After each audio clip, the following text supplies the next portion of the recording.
Fantasy football. We're in 2 leagues together. Let's do it. I've been in his league for a very long time. 2010. Rivals. Yes. New York, Boston. We are usually up there in terms of our ratings for the most part. Mm-hmm. Like 1 year I'm number 1, next year he's number 1, and we make the playoffs relatively often. Every now and then we miss. Last year Last year was the first time we both missed at the same exact time. Whack. In what, 10 years? Whack. I missed it twice. Whack. 2 years in a row. He's missed 2 years in a row. Whack. I'm coming back this season and I'm gonna eat people alive. I'm Spartan. Anyways, I mean, he is Greek. I am. So now what we're going to do is we're going to go team by team, kind of how we were just doing, and break it down in terms of who we think, just 3 relative topics on those teams. So let's go back to the AFC East. We got the Patriots. You want to take this one? The Patriots. All right.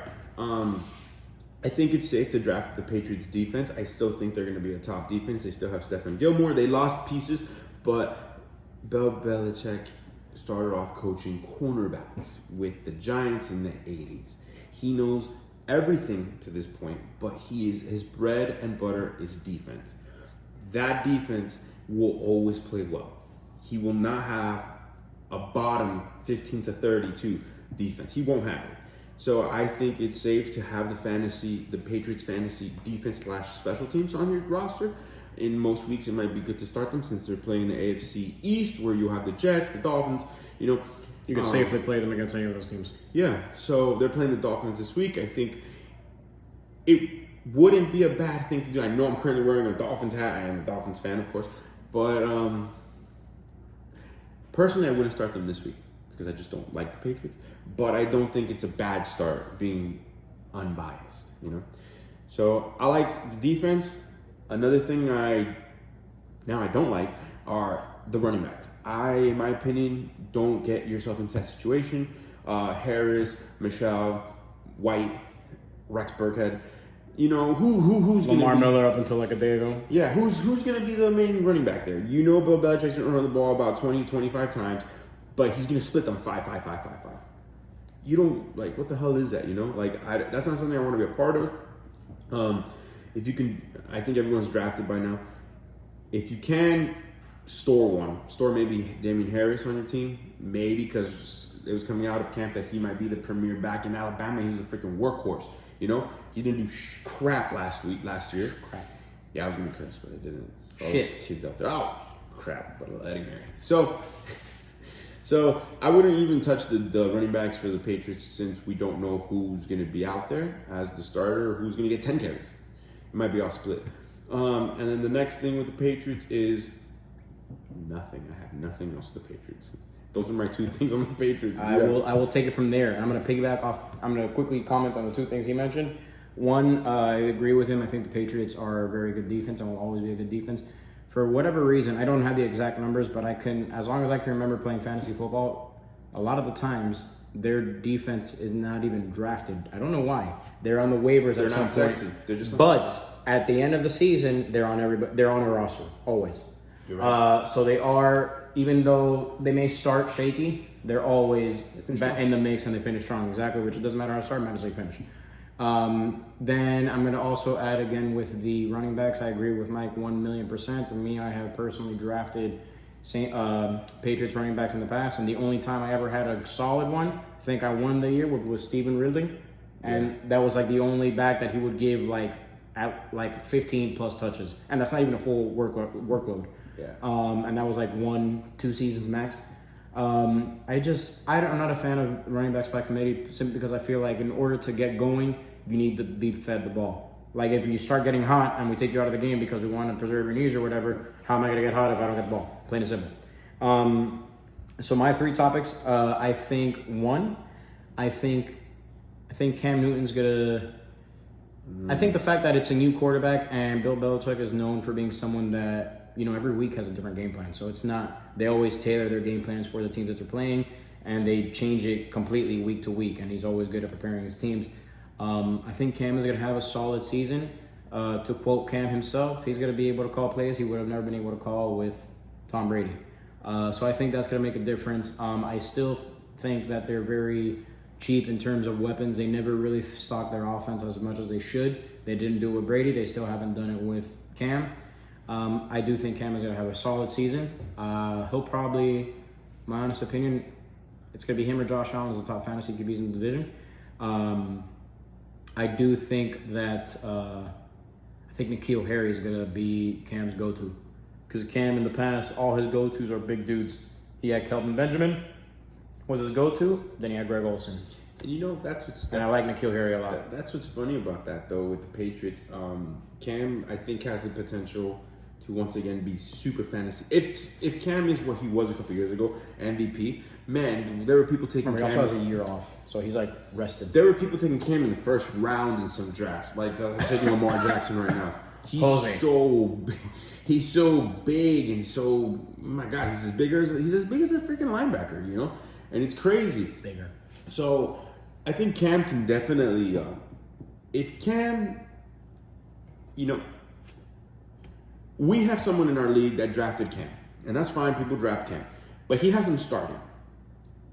I don't know. I think when at the time of the draft in mid-August, it was like, damn, that's a crappy ass quarterback to be starting. As the offseason has progressed, I think it looks smarter now. I don't know. We'll see what happens. Edelman, if Brady was still on this team, Edelman would be drafted in the 4th round as he was going the last couple rounds. Because Brady's not on this team and Cam, we don't think he's going to have the same relationship with so we can agree that Harris would probably, between the two, you take Harris over Edelman, even though Edelman was still drafted higher? Nope. I still think Edelman has a chance to be a spark.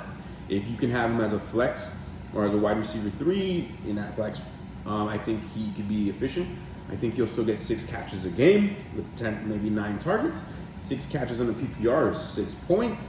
You don't want to be under 10 as a receiver, so right there you have 6. You have to think it's going to give you at least 40 yards, 6 catches, so you have 10 points there. My opinion, as a flex, I want someone like a Will Fuller, a guy who can pop, a T.Y. who can pop, give you 20-something points from that flex position. Not someone who's going to play it safe. Randall Cobb, to me, is safe. Edelman, at this point with Cam Newton, is safe. I want a guy who can win me games and give me 20 points potentially. Tyreek Hill, back in the day with Alex Smith, was the number 1 flex in my opinion, as long as with Deshaun Jackson. Those type of receivers are what I like to build on my flex. I'm giving secrets out. I don't like that. But I think Do you have Brandon Cooks? I think this is what's going to happen. Do you have Brandon Cooks? Because it fits your I don't have Brandon Cooks. That boy's hurt. But I don't like talking about. Y'all going to know my secrets soon. Mike, we've been playing you for a long time. You know all your secrets. Anyways, that's the Patriots. I do think I personally would pick. But it does depend PPR and non-PPR. Yeah. He does make a difference here, but I think N'Keal Harris is gonna. I think Harry or whatever his name is gonna have. I think he's gonna have a lot. I think he's gonna have 10 touchdowns. Wow. Yeah, I really do. He's my style of receiver, and Cam tends to like to target those big receivers. They don't have tight ends. They don't have. I mean, it's him and Julian Edelman are really their offense. Okay. I don't say I'm. If it happens, I'm a guru. If it doesn't, I was wrong. I'm gonna tell you something right now. Cam Newton does not throw over 20 touchdowns this season. No quarterback for the Patriots has over 20 touchdowns this season. Mark it. And he's already saying N'Keal Harry is gonna have 10. That means everybody else is gonna have 10 collectively. But Cam Newton does not throw 10 touchdowns this season. It's going to be run, pass, run, pass. And James White and all those running backs, you can have a catch here, catch there. And Cam Newton down the middle. How many times did you see Tom Brady rush down the middle on a 4th and 1? How many times did you see it? Actually, a lot. A lot. Yeah. Now, guess what? You have a 6'5", 250-pound quarterback. Every time, 100% of the time. It's going to happen every time. They're going to be playing a wildcat, bro. Cam Newton is going to run wild, and he's confident. But the problem with Cam Newton is he can't keep his mouth shut. Cam, if you're watching this right now, you can't keep your mouth shut, bro. You're not watching. Cam's not watching. But if you are, Cam, you just can't stay quiet, bro. He's been very quiet all offseason. No, he's been talking. I'm going to be the best. I'm the best in the house. He didn't say that. I said that. He didn't say that. Anyway, all right, we're going to go faster because we got to move forward. All right, so Buffalo Bills, go. Buffalo Bills, Josh Allen is going to be the best quarterback in this division, the AFC East. That boy can run, that boy can throw. He just needs to be smarter. I think experience with their coaching staff is amazing. Fantasy-wise, Devin Singletary, man, my boy last year who I traded for a 3rd-round pick. Thank you, my boy Marcus. Let's see if Devin Singletary can hold on to that starting position. I don't know if he can. I think he's very talented, but he's kind of like that running back that came out of UCF, Kevin Jones. Remember Kevin Jones from UCF? I'm biblical over here. Biblical, what the encyclopedia? This is beer, man. So look, Kevin Jones. No, yeah, whatever. Singletary. Devin Singletary is like that. He's talented. He's young. He can do things. But I don't know if the staff really trusts him. They might go to Zach Moss later in the year, who's like a bigger running back, and he can get it done. Singletary's a smaller running back, like 5'9", 200 pounds. Zach Moss is like 6 feet, 230. That's what you want. That's what I want. So in terms of fantasy, Josh Allen, take him. Stefan Diggs, I like. He fits perfectly with John Brown. He's a better John Brown, in my opinion. And the defense is a top 5 defense. I think the Bills have a lot of pieces you can be picking off. They have receivers, wide receiver 2s, flexes that can hit, which is what I like, Stephon Diggs and stuff like that. The running backs, stay away from. Quarterback, I like. Defense, I like. Those are my fantasy. I honestly kind of agree with him pretty much 100%. Singletary to me wasn't a fan of his last year's either. I do think Josh Allen is a good fantasy quarterback because he's a dual threat. He doesn't throw as many touchdowns as I would like, as like Lamar Jackson did last year, but nobody expected what Lamar Jackson did last year to happen because he was throwing like 04 Michael Vick numbers, like it was stupid. Josh Allen, the one thing I will give, how Mike likes receivers on his flex that pop off the top. I think that's going to be a huge thing this year because there's always been a debate recently, who has the strongest arm in the NFL, Mahomes or Josh Allen. I think now Josh Allen will be able to use that. He had John Brown last year, and John Brown was probably, I think, his go-to receiver in terms of deep bomb. Now he has 2 speedy receivers that he can throw. I agree. I think Stephon Diggs is a better. I mean, John Brown is a poor man's Stephon Diggs, pretty much, and they got both of them. Yeah. So I do think that's going to elevate his throwing ability. He's still hit or miss on the intermediate routes, but I do think the 3 same topics. I do want to see how good Stephon Diggs does because Stephon Diggs benefited a lot from Adam Thielen and vice versa because when you have 1A and 1B receivers, it's kind of who you're going to double.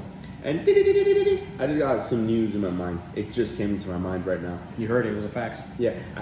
I wouldn't be surprised if this team actually signs later in the year Antonio Brown because it fits their mold of the receiving core. Nice. Which are these small, compact, little fast receivers that play the slot. I can talk X's, we can talk X's and O's for a long time. But John Brown and Stephon Diggs are not only super fast, but they love the slot, like a T.Y. Hilton. They can play in the slot. They can be playing a 2 wide receiver set, twins on one side, and the corners have to figure out who to cover. It's just going to be a headache, man. I love these 2 receivers as a flex play. If you have them, start them on the flex. Stephon Diggs over it. Yeah, of course. I start Stephon Diggs. I like it. I just wouldn't touch the running backs right now, but the receivers, I would start as a flex. If you have Stephon Diggs, even better. That might be a wide receiver 2 for sure. Whereas John Brown is a flex. And if you have Josh Allen, take him. He's going like in the 9th round, 10th round. And he can run. He can score with his feet. He can throw. And I think he has a stronger arm than Patrick Mahomes. But he's not going to get the sexiness of it. And he's also not as good of a quarterback. He may have a strong arm. Because they both have behemoth arms. Mm-hmm. But Mahomes, bro, it's just like the angles. It's retarded what he does. All right, let's go with the Jets. So the Jets. Jets. Suck, bro. Yeah. Anyways, so the Jets. Sam Darnold is ultra talented. I like Sam Darnold a lot. He's just in a really bad franchise, man. Luckily for us being Dolphin fans. Sam Darnold is a good quarterback, talented. He'll probably become the next Derek. He'll be the next Carr, the one that was with the Texans, and he was just I can't remember his name. He got sacked many times. Daniel Carr? David Carr? David Carr. He was sacked so many times. He was so talented coming out of Fresno State or something like that. And he just... They both came out of Fresno? I don't know. I'm getting the cars confused. But I like Derek. Derek is my boy, Blue. Derek's good, man. I remember when Joe Philbin wanted him instead of Tannehill. and they said no, we're taking Bums. Tannehill. I think we would have been better off with Carr, but Yeah, agreed. 100%. where would we be now? So everything happens for a reason. Back to the Jets, they suck. Oh, yeah, You can say that. Yeah. Fantasy-wise, though, quick. Fantasy-wise, Le'Veon's on the down. I would take him if you have a flex position available for him, but it doesn't fit my type of team building. He's somebody that I would take to potentially trade in the future because his name is sexy, and some people dig into that thing. You know, I say sexy a lot. Some people just go by names, you know? Names Names hurt people. Because when you stay focused on who they are, Yeah, if they're not who they are, you're looking for who they once were, but they're not that person. Le'Veon's reached his cap. He'll never reach his cap. Look at his 400 points you got like 4 years ago. That's his cap. He won't hit that. He'll hit, if he hit 400, he'll hit 350. That's his next cap right now. But he won't hit that with the Jets. I don't know what they're doing over there, man. So I would just stay. There's some teams that I look at going into the draft that I just do not touch anything on that team. I just don't touch it. The Jets this year, the last couple of years, I don't touch anything New York Jets. Anything. So for me, I don't Not like even anything. their women. No, their cheerleaders are pretty gross too, man. They're from like the Jersey Shore. Bunch of snooky motherfuckers. I just had Mike's jerseys today, Jersey Mike's today. That was good. That's good from the Jersey Shore. Anyways, so for me, the Jets, I kind of agree a lot with Mike. My whole thing with Le'Veon Bell, to me, the fact that he held out for a year because he wanted the money, don't get me wrong, he should get his money, but that shows me that he's more worried about his money than he is his actual stats, or winning, for that matter. He went to from the Steelers, who are a well-run, I would say well-run franchise, to a not well-run franchise at all. I think Adam Gase he thinks he's Belichick, and he's a tyrant, and it doesn't sit well with him. You can't be talking smack about your players publicly and be a good franchise, plain and simple. So Sam Darnold, I think he's pretty talented, but I don't think he's gonna pan out well because of his surrounding things, unless they fix it quickly. I honestly think by the midseason, Adam Gase is gone. I think they're gonna be the last place team in this division. Le'Veon Bell, they don't have an O-line. I can't even name a receiver on the team. Ronnie Anderson, but he's on the chart of the Panthers now. So there goes that. Or Crowder. Is Crowder there now?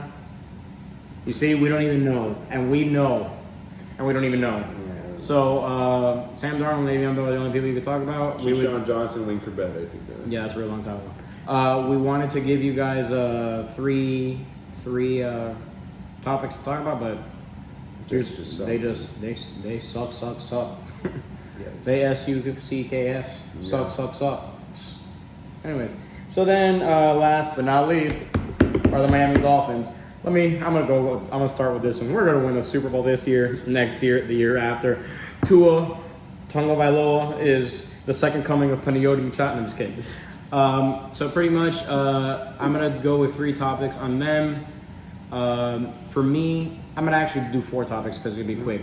Tua, my topic 1. When is Tua gonna play? We all know. I actually love Fitzpatrick for what he is because he knows what he is. He doesn't bark like he's the best quarterback. However, 5 weeks out of the year, he is the best quarterback in the NFL. The other 11, the worst. So, but for 5 weeks, animal. But when is Tua going to play? Devontae Parker is a stud, but he was a stud second half of the season. And prior to Preston Williams going down, Preston Williams was actually his number one Fitzpatrick's number 1 target. But both of them are 6'4", 6'5" receivers, the ones that we love. My concern is if Parker is going to continue that, or if it's going to now be split between him and Preston Williams, or be for Preston Williams completely. Running backs of the 2, I would take Josh Howard. I feel like he's more of the goal line back, whereas Breida is more of the scat back and the passing down back, even though they could both catch passes. And they're both, I think Breida's a little leaner, a little faster, whereas Jordan Howard is is still fast and relatively quick, just not as fast as Breida, but he's a bit more of a power back. Of the 2, I would probably take Jordan Howard because I think he's going to get all the goal line touches. And then my last thing, I don't know why, I think the defense for the Dolphins is going to be a lot better than a lot of people think. I don't think they're drafted on all of these, but he's of all the Belichick coaches, I think Brian Flores, not because I'm a Dolphins fan, just because of what I've seen, is the only one that's going to work. Because as bad as we were last year, I was happy with how we played. Because we, kind of like how the Miami Heat are now, super scrappy and have a lot of heart. That's how the Dolphins were last year. And spending a buttload of money on defense, we better have a solid defense. I mean, obviously, money aside, I think they're going to have a, I'm going to say top 15 defense. Fantasy-wise. I hope so. I mean, I would hope so, but I really do think because outside, I mean, even you can play any defense against any except the Jets, but the Patriots, the Bills, and the Dolphins, you can play them whenever they play the divisional games because none of the offenses are blow you out of the water. Yeah. The defenses can keep all those teams in check. So you're thinking whenever you're playing the Jets, you play the defense. So you're looking for defensive fillers. You heard it here first, folks. A good thing about the Dolphins is that they're playing all the fourth place teams in the AFC. So you're playing the Bengals. You're gonna play the Chargers. You know, even though the Chargers are pretty good. I think the Chargers are good. So you're gonna be playing bad teams where the defense could improve. They improved in personnel. They have Byron Jones and they freaking have Xavier. So they're playing the defense of the Patriots, which is two corners, shut down the receivers, mess up the timing for the quarterback, and let your pass rushers get in. You're giving your pass rushers time. Your linebackers can be okay because as long as the cornerbacks are shutting down those receivers, your pass rush is getting in, you're going to disrupt. So that's a recipe for good defense. I like it. And I like everything Panos spoke about with the Dolphins. I mean, as a Dolphins fan, I hope they go 16-0. But It's not gonna happen. it's not going to happen. So, But one can hope, or two can hope. it'd be crazy. Actually, we all hope. But besides the point.